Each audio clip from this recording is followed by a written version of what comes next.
hermanos. Es un gusto estar con ustedes nuevamente. Ya saben ustedes que normalmente cuando se ausentan los dos pastores, Rodrigo y Víctor, me dejan encargado.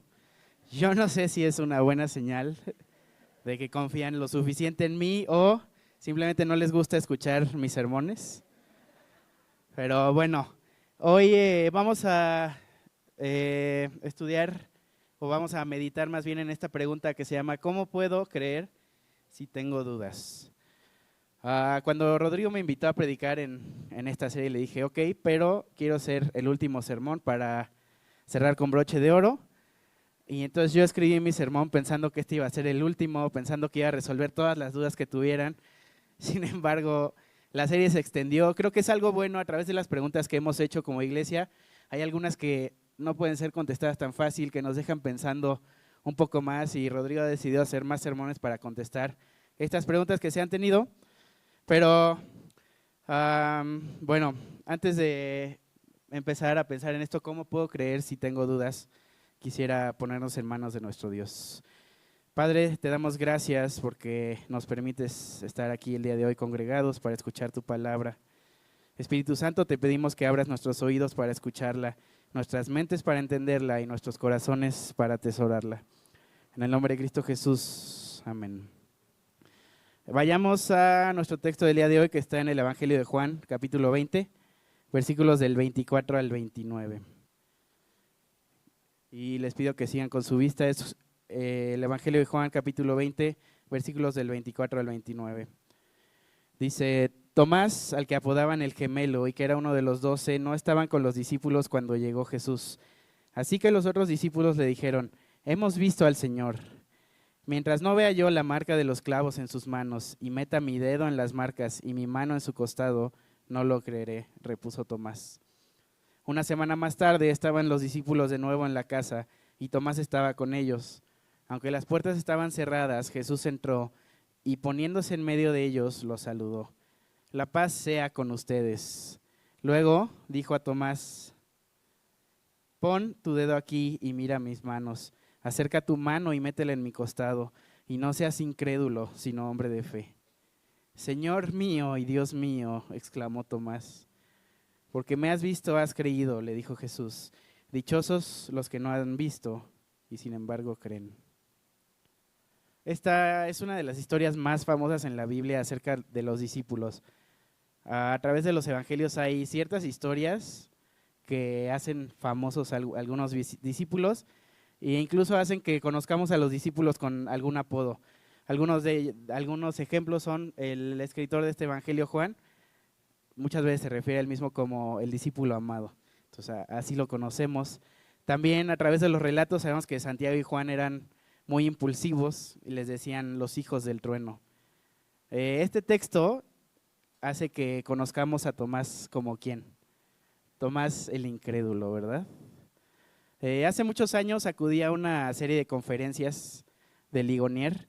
Me acuerdo que uno de los predicadores nos contó que hay un principio de interpretación básico cuando estamos leyendo la Biblia y leemos historias como esta de Tomás. ¿Qué es lo primero que pensamos? Decimos: ay, Tomás, qué tonto, ¿no? ¿Cómo puedes decir eso? Ya Jesús había dicho que iba a sufrir, que iba a morir, que iba a resucitar.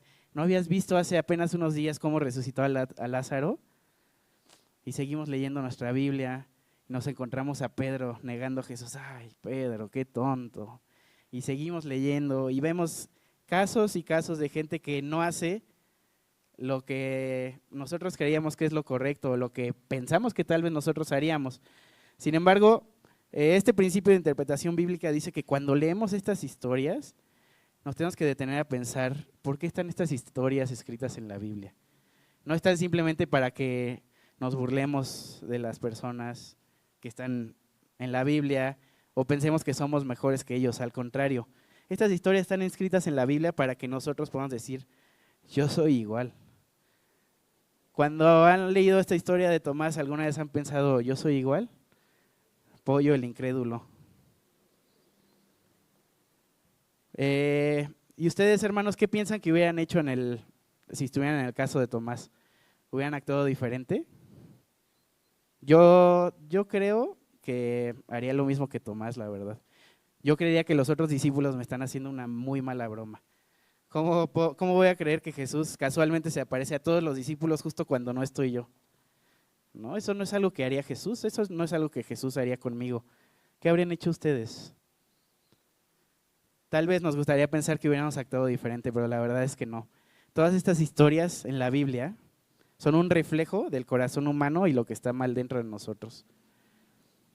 Entonces, cuando leamos esta historia, cuando escuchemos este sermón, quisiera que pensemos en estas tres cosas y recordando también que esto es un reflejo de quiénes somos. Los 3 puntos del sermón son la duda, la respuesta y la verdad.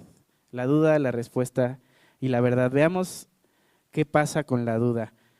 Entonces, hermanos, la incredulidad no es algo característico de Tomás, es algo característico de toda la humanidad. Las dudas son parte de nuestra naturaleza caída. Podemos verlo desde el principio de los relatos bíblicos en la creación, cuando la serpiente, ¿qué le dice a Eva?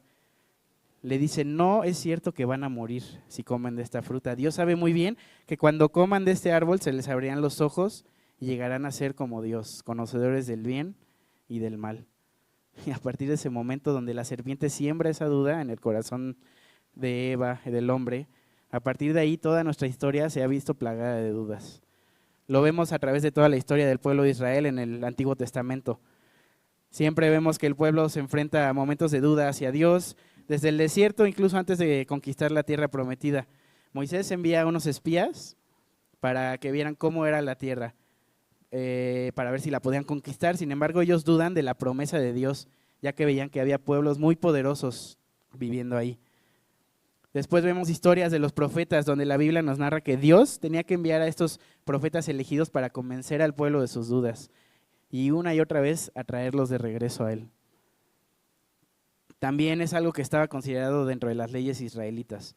Deuteronomio 19 establecía que al acusar a alguien de cometer un crimen era necesario el testimonio de 2 o más personas para que no hubiera duda de lo que había sucedido. Entonces, esto es algo que estaba arraigado en el pueblo de Israel. Es algo que vemos a través de toda la historia. Es algo que vemos aquí con Tomás. Podemos verlo también hoy nosotros en el mundo donde vivimos, en las corrientes de filosofía que prevalecen, como el escepticismo, por ejemplo.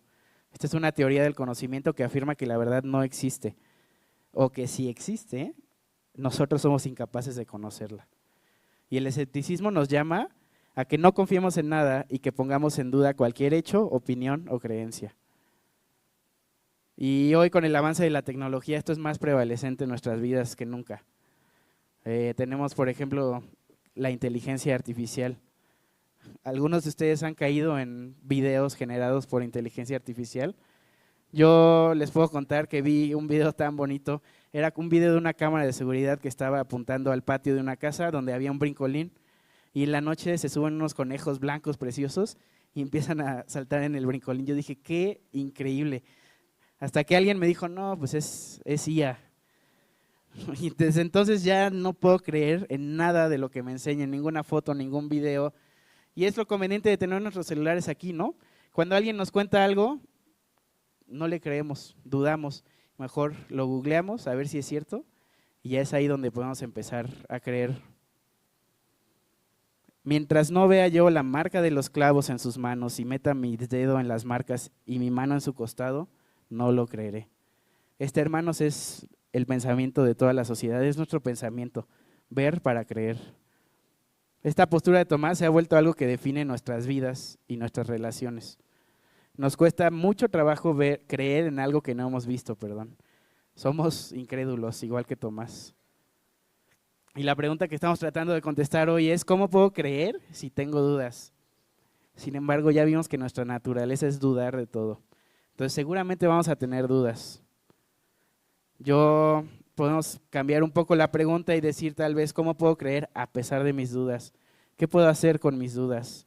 Y es aquí donde vamos al punto número 2, que es la respuesta.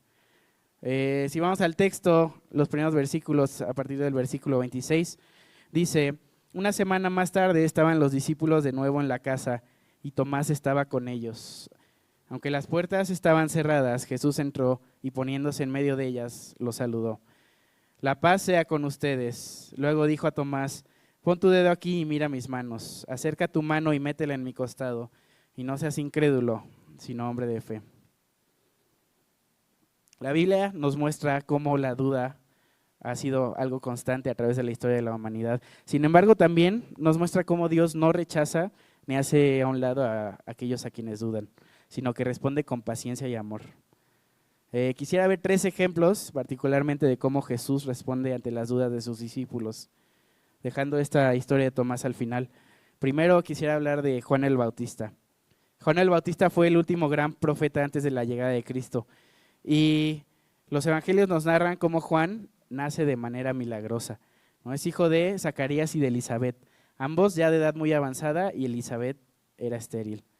El ángel Gabriel, el mismo que se le presenta a María para anunciarle el nacimiento de Jesús, se le presenta a Zacarías y le dice que tendrá un hijo. Y la Biblia nos sigue narrando cómo desde el vientre Juan fue lleno del Espíritu Santo. Los evangelistas afirman que Juan y Jesús eran parientes cercanos. Sin embargo, no solo estaban unidos por la sangre, sino el propósito eterno de Dios, ya que el ministerio de Juan fue proclamar el camino del Señor, llamando al pueblo al arrepentimiento y anunciando que el reino de Dios se acercaba. Juan empezó a bautizar en el río Jordán como señal de arrepentimiento, e incluso Jesús vino a él para que lo bautizara. En ese momento Juan reconoce que Jesús es el Mesías y dice: he aquí el Cordero de Dios que quita el pecado del mundo. Y así como el ministerio de Jesús no fue fácil, el de Juan tampoco. Él tuvo que predicar contra el pecado que veía en la sociedad, incluso contra el rey mismo, que era el rey Herodes. El rey Herodes vivía en adulterio con la esposa de su hermano. Juan lo denuncia públicamente y por esto Herodes lo manda a la cárcel. Y es ahí donde la fe de Juan empieza a quebrarse, donde empieza a tener dudas. Está dentro de la cárcel, está enfrentando sufrimiento, puede que lo maten también ahí mismo. Y Juan envía a sus discípulos para que le pregunten esto a Jesús. En Mateo 11, versículos 2 al 6. Juan estaba en la cárcel y al enterarse de lo que Cristo estaba haciendo, envió a sus discípulos a que le preguntaran: ¿eres tú el que ha de venir o debemos esperar a otro? Jesús respondió: vayan y cuéntenle a Juan lo que están oyendo y viendo. Los ciegos ven, los cojos andan, los que tienen alguna enfermedad en su piel son sanados, los sordos oyen, los muertos resucitan y a los pobres se les anuncian las buenas noticias. Dichoso el que no tropieza por causa mía. Y justo después de esto Jesús fue y saca a Juan de la cárcel, ¿no? No, hermanos. La Biblia nos narra que más adelante Herodes manda a ejecutar a Juan. Juan había estado muy cerca de Jesús desde que eran bebés en el vientre, desde que eran niños. Su ministerio estuvo entrelazado y él mismo había declarado que Jesús era el Cordero que quita el pecado del mundo. Había presenciado cómo el Espíritu Santo descendía sobre Jesús. Sin embargo, en medio de este gran problema, en medio de la cárcel, empieza a dudar quién es Jesús. Hermanos, muchas veces nosotros nos encontramos en la misma situación que Juan. Nos encontramos en medio de algún problema y nos olvidamos de quién es Dios. Cuando llega una mala noticia, cuando de repente nos quedamos sin trabajo, cuando muere algún amigo, cuando a algún familiar le diagnostican cáncer. Volteamos a Dios y le preguntamos: Dios, ¿no eras tú un Dios bueno? ¿No eras tú un Dios lleno de misericordia? ¿Un Dios lleno de amor? Y así como Juan, a pesar de que habíamos presenciado el poder y el amor de Dios en nuestras vidas, nos olvidamos de quién es Él. Y hermanos, este tipo de dudas a veces es contestada de la misma forma de la que Dios contestó a Juan.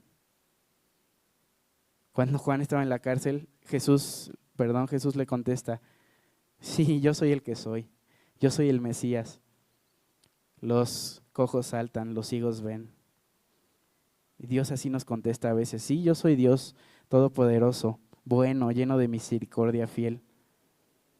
Pero Dios no nos saca de nuestros problemas. Así como Jesús no fue a rescatar a Juan de la cárcel. Dios quiere que le conozcamos y le amemos a pesar de nuestros problemas, a pesar de nuestras dificultades. Qué falso sería si Dios nos diera todo lo que le pidiéramos en cuanto lo necesitáramos. Sería simplemente una relación de conveniencia. Esta es una forma en la que Dios responde a nuestras dudas, simplemente declarando que Él es quien es y que nada va a cambiar eso, ni nuestras circunstancias ni nuestras dudas. Otra forma de cómo Dios contesta nuestras dudas podemos verlo a través de la duda de Pedro, que está en Mateo 14, versículos 25 al 31. Antes de estos versículos se nos narra cómo Jesús alimenta a 5,000 personas a través de 5 panes y 2 peces, multiplicando esta comida. Después de esto, Jesús le dice a sus discípulos que se adelanten en el bote y tras horas de navegar, Jesús se acerca a ellos caminando en el agua. Mateo 14, 25 dice, en la madrugada Jesús se acercó a ellos caminando sobre el lago. Cuando los discípulos lo vieron caminando sobre el agua, quedaron aterrados. Es un fantasma, dijeron, y llenos de miedo comenzaron a gritar. Pero Jesús dijo enseguida, cálmense, soy yo, no tengan miedo. Señor, si eres tú, respondió Pedro, mándame que vaya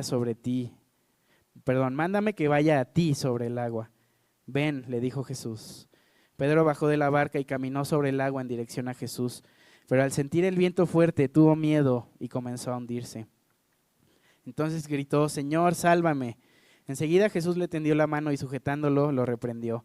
Hombre de poca fe, ¿por qué dudaste? Si ustedes no han seguido la serie de The Chosen, les recomiendo que la vean. Tiene una representación de esta historia, está increíble, no se las puedo recomendar suficiente. En esta historia podemos ver a Pedro que muy valientemente le pide a Jesús que lo mande a él a través del agua. Sin embargo, a través de unos momentos cae al agua, duda. ¿Y qué es lo que pasa aquí? El comentarista nos dice esto. Cristo invitó a Pedro a venir no solo para que caminara sobre las aguas y así conociera el poder de su Señor, sino también para que reconociera su propia debilidad. Y el Señor a menudo permite que sus siervos elijan a fin de humillarlos y probarlos y de manifestar la grandeza de su poder y su gracia. Entonces Jesús llama a Pedro y Pedro va hacia Jesús. Sin embargo, Pedro aparta su vista de Jesús y se enfoca en él mismo. Se enfoca en sus circunstancias, el viento, el mar, la tormenta y en su debilidad. Muchas veces, hermanos, la duda no surge por las circunstancias externas como el viento, como las tormentas, como las olas que rodeaban a Pedro, sino por nuestra propia debilidad, nuestro propio pecado. Cuando fijamos nuestra mirada en nuestras fallas, en nuestras culpas, en lo que no hemos logrado, comenzamos a hundirnos. El pecado nos recuerda qué tan frágiles somos y también nos hace pensar que somos indignos de acercarnos a Dios. Así como Pedro, que cuando mira su debilidad se hunde, nosotros caemos cuando dejamos de mirar a Cristo y nos enfocamos en nuestra propia incapacidad. Sin embargo, la gracia de Dios es más grande que nuestros pecados. Pedro grita, Señor, sálvame. Y la Biblia nos dice que al instante, inmediatamente, Él extiende su mano. Entonces, Jesús salva a Pedro de manera inmediata. A pesar de que sí lo reprende, le dice, ¿por qué dudaste, hombre de poca fe? Primero lo salva. Así es como Dios contesta algunas de nuestras dudas también. Dios nos salva y después nos regaña. Nos dice, ¿por qué dudas de mí? ¿Por qué te enfocas en ti mismo en lugar de enfocarte en mí? Dios nos muestra así más de nuestra propia debilidad, pero también más de su poder y de su gracia. Blaise Pascal fue un matemático, físico y filósofo francés del siglo XVII. Seguro muchos lo conocen por sus varias fórmulas y todo lo que hemos tenido que estudiar. Pero también fue un profundo teólogo. Escribió una obra llamada Pensamientos, donde se recopilan varias notas y reflexiones que buscaban ser una defensa del cristianismo. En uno de estos pensamientos escribe, no solo es justo, sino también útil para nosotros que Dios esté en parte oculto y en parte revelado, ya que para el hombre es igualmente peligroso conocer a Dios sin conocer su propia miseria, que conocer su propia miseria sin conocer a Dios. Entonces Pascal decía que la vida del cristiano estaba nublada por épocas de dudas e incertidumbre, pero que estas dudas tienen un propósito, ya que necesitamos conocer ambas cosas. Necesitamos ver la grandeza de Dios, sí, pero también necesitamos conocer nuestra propia miseria, nuestro pecado. Si solo vemos nuestra propia miseria, nos hundiremos en vergüenza, así como Pedro. Sin embargo, si solo vemos la grandeza de Dios y no reconocemos quiénes somos nosotros, podríamos caer en orgullo. La fe verdadera se sostiene en este equilibrio, hermanos. Reconocer que somos débiles y pecadores, pero que Cristo es poderoso y fiel. A través de la duda, Dios va revelándonos quiénes somos nosotros, pero también quién es Él.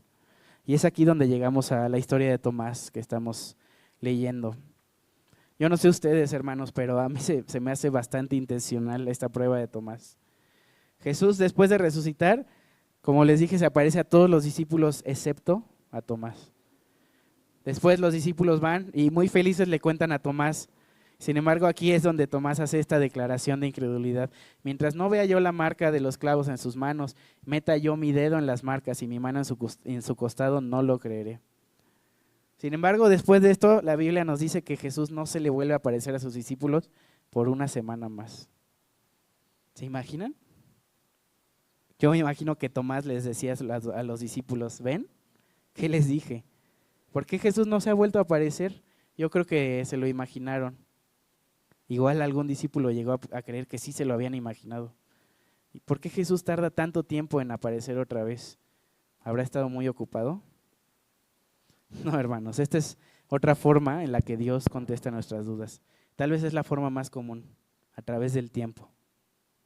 Tal vez tú te hayas sentido alguna vez como alguno de estos discípulos que hemos hablado, como Juan dudando de quién es Dios, como Pedro enfocado en tu propio pecado, en tu propia miseria, en tu debilidad.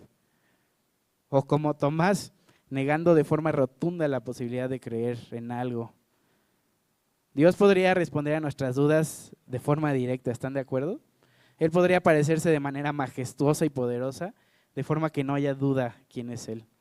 Pascal lo dice en otro de sus pensamientos: si Dios hubiera querido vencer la obstinación de los más endurecidos, habría podido hacerlo revelándose a ellos con tal claridad que no puedan dudar de la verdad de su esencia, tal como aparecerá en el último día.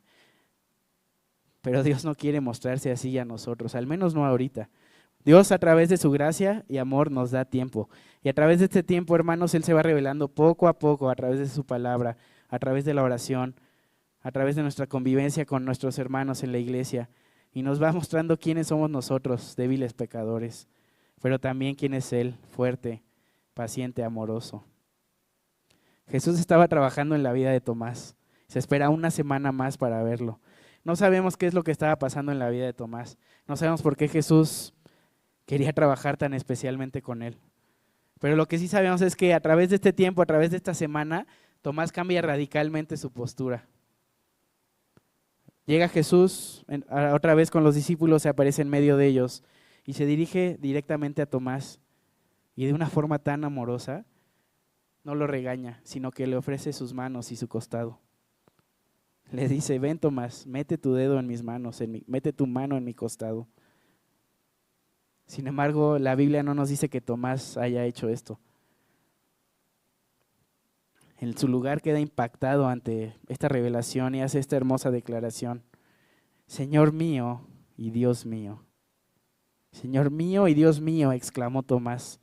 Nuestras traducciones podrían hacer parecer esto como si Tomás se hubiera asustado y se hubiera puesto a rezar, ¿no? Padre nuestro que estás en el cielo, Señor mío y Dios mío. Sin embargo, el griego original deja muy claro que estas palabras, Señor mío y Dios mío, no solamente fueron expresadas por Tomás, sino que fueron expresadas por Tomás hacia Jesús. Y el comentarista dice esto acerca de esta expresión. Dice: Tomás responde esto y parece evidente a juzgar por el siguiente versículo, que es Juan 20:29, donde Jesús le dice: porque me has visto, has creído. Es decir, que Tomás no llegó a tocarlo, no llegó a meter las manos dentro de su costado, dentro de sus heridas. Parece evidente que Tomás no llegó a hacer lo que Jesús le había invitado a realizar y que él mismo había puesto como condición para creer. Tomás se siente sobrecogido y la gloria de Cristo irrumpe ante él con fuerza arrolladora. Su exclamación supera todo cuanto se había dicho hasta entonces y no puede ser superada por nada que jamás se diga en la tierra ni en el cielo. Este tiempo de duda de Tomás cambió su postura, donde había puesto una condición increíble para creer, y en su lugar transforma esta duda en una declaración hermosa, que dice el comentarista, es una declaración que supera todo lo que se había dicho antes. y no puede ser superada por nada de lo que se diga jamás en la tierra ni en el cielo. Esta es una de las partes más claras donde se reconoce a Jesús como Dios, donde alguien directamente que vivió con Jesús lo reconoce como Dios, diciéndole Señor y Dios. Qué hermoso, ¿no? Esto es lo que hace Dios con nuestras dudas. Dios no quiere simplemente resolver nuestras dudas, que tengamos un conocimiento. Dios quiere cambiar nuestros corazones. Dios quiere que nosotros declaremos que Él es nuestro Señor y nuestro Dios. A pesar de que tal vez puedan seguir habiendo preguntas. No sabemos si Tomás terminó de entender cómo Jesús resucitó. No sabemos si Tomás creyó que Jesús tenía un cuerpo físico donde podía meter los dedos dentro de sus heridas, las manos dentro de su costado. Sin embargo, sí sabemos que Tomás creyó que Jesús era su Señor y su Dios. Jesús revela a Tomás de manera tajante cuál era su debilidad, pero de igual forma Jesús revela cuán grande es su amor. Y así como Jesús se dirige de manera personal a Tomás, parece que se dirige de manera personal a nosotros en el versículo 29, donde le dice a Tomás, porque me has visto, has creído. Dichosos los que no han visto y sin embargo creen. Dichosos los que no han visto y sin embargo creen. Esos somos nosotros, hermanos. Ustedes son alguien que cree sin haber visto. Esto es algo muy difícil. ¿Cómo podemos creer en algo que no vemos? Especialmente en estos tiempos donde podemos comprobar todo a través de una rápida búsqueda de Google. ¿Cómo podemos creer en lo invisible, hermanos? Vamos a nuestro tercer punto, que es la verdad.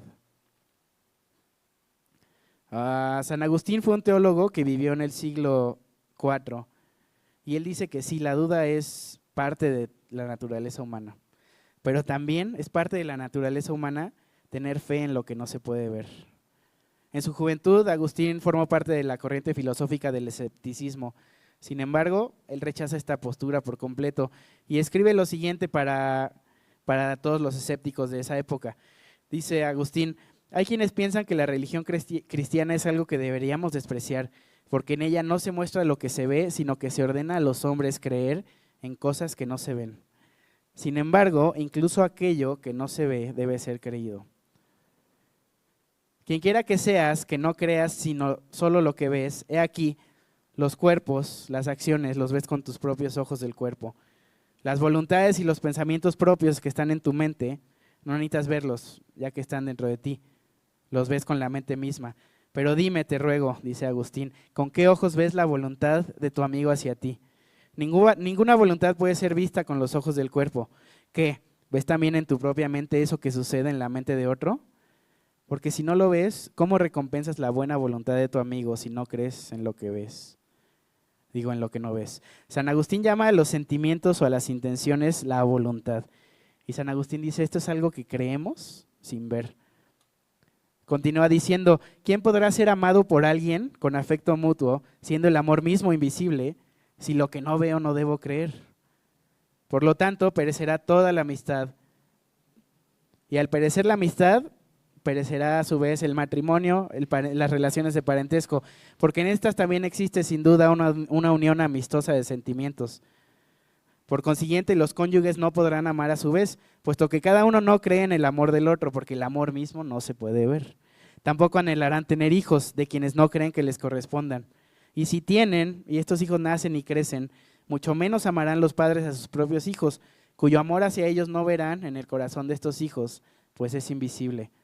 Por lo tanto, si no creemos en aquello que no podemos ver, la propia sociedad humana no podrá subsistir. San Agustín nos dice, si no creemos en lo invisible, en lo que no podemos ver, la vida humana se derrumba, la sociedad, la amistad, el matrimonio, relación entre padres e hijos. Todo esto depende de confiar en sentimientos y voluntades que no podemos ver. Si no creemos en lo que si no creemos en lo que no podemos ver, la sociedad no puede subsistir. Y si regresamos a esta primera frase de Agustín, dice, hay quienes piensan que la religión cristiana es algo que deberíamos despreciar, porque en ella se ordena a los hombres creer en cosas que no ven. ¿Es esto la religión cristiana simplemente? ¿Una orden de creer en algo que no hemos visto? Dios es tan paciente con nosotros, hermanos, ¿están de acuerdo? En la semana venía manejando con Liz y con Eli, nuestra hija de 3 años. Y Liz siempre carga con muchas cosas en su mochila, en su cartera. Tenía un curita y por alguna razón lo vio él y ya saben, yo quiero el curita. Se lo damos, se lo pone en el pie, pero no puede tener un pie con curita y un pie sin curita, ¿están de acuerdo? Entonces, mami, quiero otro curita, pero ya no hay, solo hay un curita. Le decimos, hija, solo había uno, ya no hay. Entonces Eli nos dice, quiero ver. Vamos manejando en la carretera. Ya los que son papás ya saben cómo va esto, le pasas la cartera, saca todo, lo tiras, no vuelves a encontrar tu tarjeta de crédito en 2 meses. Entonces, obviamente le dijimos, no, Eli. Pero hay algo que me molestó más en el fondo. ¿Por qué Eli no me creía? Si yo le dije, Eli, solo había un curita. Yo soy tu papá, tienes que creerme. Y entonces le dije, no te voy a pasar la cartera. Los papás ya saben cómo siguió, llanto de media hora. Pero me puse a pensar, ¿qué hubiera pasado si Dios nos tratara así como yo traté a mi hija? ¿Qué hubiera pasado si Jesús le hubiera dicho a Tomás, no puedes meter tus dedos en mis heridas, me tienes que creer porque yo te lo digo, porque yo soy Dios? ¿Qué hubiera pasado si la religión cristiana es simplemente esto, una orden de creer en lo que no hemos visto? Una orden de creer en que alguien vino a la tierra, que murió por nuestros pecados y ya. Sin embargo, la fe cristiana es tan hermosa porque no solo es algo abstracto que se nos manda que creamos. La fe cristiana está basada en el hecho de que Dios decide relacionarse con nosotros de manera personal.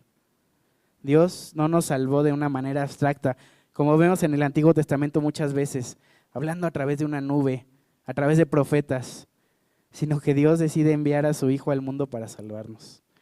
Jesús viene al mundo de manera física, se hace carne y hueso, y a través de su vida de obediencia perfecta experimenta todo lo que nosotros experimentamos aquí en el mundo: tentaciones, hambre, frío, tristeza. De esta forma Jesús puede relacionarse con nosotros de manera personal. Él carga con nuestros pecados y nuestras dolencias, muere en nuestro lugar para que nosotros podamos tener una relación con Dios. Todo esto es lo que leemos en la palabra de Dios, en la Biblia. Y si vamos a nuestro texto termina en el versículo 29, pero quisiera pedirle al audiovisual si pueden poner versículos 30 y 31 también, del Juan 20. Jesús termina diciendo, porque me has visto, has creído, dichosos los que no han visto y sin embargo creen. Y Juan termina este relato en su evangelio diciendo esto que vemos en el versículo 30. Jesús hizo muchas otras señales milagrosas en presencia de sus discípulos, las cuales no están registradas en este libro. Pero estas se han escrito para que ustedes crean que Jesús es el Cristo, el Hijo de Dios, y para que al creer en su nombre tengan vida. Esa es la razón por la que tenemos la Biblia, la palabra de Dios, para que podamos creer. Sin embargo, tal vez ustedes consideren que esto siga siendo un poco abstracto. Tal vez ustedes piensen que sí, parece ser que la religión cristiana simplemente es un mandato de creer en lo que no se ve. Sin embargo, San Agustín continúa diciendo en su defensa de la fe cristiana que no solo tenemos la palabra como evidencia, sino que tenemos cosas que podemos ver como evidencia de la fe cristiana. Dice San Agustín, se engañan mucho quienes piensan que creemos en Cristo sin prueba alguna sobre Él. Pues qué pruebas hay más claras que aquellas cosas que vemos ahora, que fueron predichas y cumplidas. Por tanto, ustedes que piensan que no existen pruebas para creer lo que no han visto acerca de Cristo, entonces presten atención a lo que sí pueden ver. Si aquello que ven fue predicho hace mucho tiempo y se ha cumplido con tanta claridad, si la verdad misma se manifiesta mediante los hechos que la precedieron y los que la siguieron, o vestigios de incredulidad, para que puedan creer en lo que no ven, avergüéncense ante lo que sí ven. ¿Qué es esto que sí podemos ver? San Agustín dice que es la iglesia, que somos nosotros. Dice San Agustín, ¿acaso les parece algo vano o insignificante o consideran que no es un milagro divino o que es un milagro menor el hecho de que todo el género humano acuda en pos de aquel que fue crucificado? Ustedes no vieron lo que se profetizó y se cumplió respecto al nacimiento humano de Cristo. He aquí que una virgen concebirá en su seno y dará a luz un hijo. Sin embargo, ven la palabra de Dios que fue profetizada y cumplida para Abraham. En tu descendencia serán bendecidas todas las naciones a través de la iglesia. Ustedes no vieron lo que se profetizó sobre las obras maravillosas de Cristo. Venid y ved las obras del Señor, qué prodigios ha realizado sobre la tierra. Sin embargo, sí ven aquello que fue profetizado. El Señor me dijo, tú eres mi hijo, yo te he engendrado hoy. Pídeme y te daré las naciones por herencia y los confines de la tierra por posesión. No vieron lo que se profetizó y se cumplió respecto a la pasión de Cristo. Taladraron mis manos y mis pies, contaron todos mis huesos, ellos mismos me observaban y me miraban. Se repartieron mis vestidos y echaron suerte sobre mi túnica. Dice Agustín, esto no lo vimos, pero sí vemos lo que se profetizó en el mismo Salmo y que ahora se cumple claramente. Todos los confines de la tierra se acordarán y se volverán al Señor, y todas las familias de las naciones adorarán en su presencia, porque el reino es del Señor y Él gobernará sobre las naciones. San Agustín nos dice, tenemos la palabra de Dios, que es lo que ya pasó. Tenemos el testigo de cientos de personas que vieron y vivieron con Jesús. Sin embargo, si ustedes no pueden creer en lo que no ven, crean en lo que sí ven. Crean en la iglesia. Crean en esta profecía cumplida que dice que habrán hijos de Abraham en todas las naciones y que nos reuniremos todos para adorar al Señor.